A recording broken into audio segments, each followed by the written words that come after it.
everyone, and welcome to another Fast Foundation Friday. Today we're going to talk about the dimples of Venus.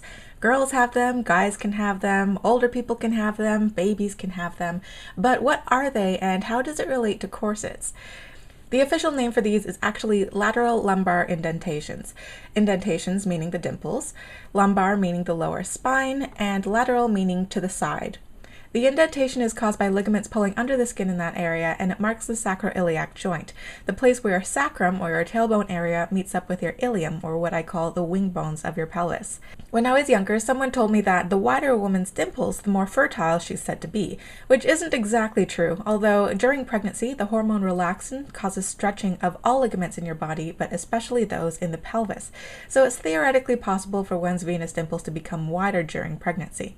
The reason why I'm talking about it today is that the venous dimple, being a marker of the sacroiliac joint, is an excellent marker of where to measure your high hip area, as it's roughly in line with the iliac crest. Even if you have a lot of padding around your hip area and you can't find your hip bone by pressing down on it, if your venous dimples are visible, then you can use these as a marker to measure at this high hip point, which is important because the pelvic bones should not be compressed in a corset. Venous dimples also tend to be visible right above the curve of the bum and the tailbone, which can make it a marker for how long you need the back of your corset to be.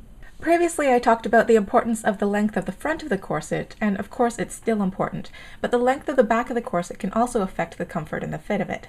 For instance, measuring from the bottom of your shoulder blades to the waist will give you an average corset height that gives you a good compromise between avoiding muffin top but still allowing good mobility of your arms and shoulders, although it is possible to make a back even higher.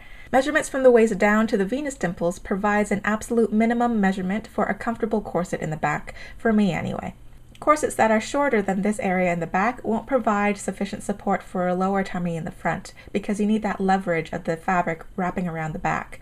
And the corsets that are much longer than this are likely to require bones that can curve and flex over the upper bum and tailbone area. If the bones are way too stiff in the back and it's longer than the venous dimples, then it's likely to actually poke into the top of your bum. I tend to prefer my corsets to end about 2 inches below the venous dimples, so depending on the height of your bum, this might be around the butt crack area for you. The width of the venous dimples might be able to give clues as to the musculature of your back. A corset that has a gap in the back that's way too wide might not actually be resting on your erector spine muscles, but rather might be stopping over your oblique muscles, and you're not going to get the right torque to pull your waist in. When you're choosing your first corset or you're sizing down in corsets, it's a good idea to at least have the gap in the back within the width of your venous dimples. In the case of this model, her spine is prominent and it might be more comfortable for her to wear a corset that has at least 1 inch gap in the back so that the corset isn't grinding on her spine. So based on her anatomy, I would estimate that a suitable gap in the back for her would be between 1 and 3 inches wide, which is what many corsetiers recommend to begin with. So beyond just looking cute, venous dimples can actually be used as clues and can help you measure for a corset and predict how it might actually fit on you. So what do you think of this? Do you agree or disagree? Leave a comment below and let me know, and I will see you in the next video. Bye!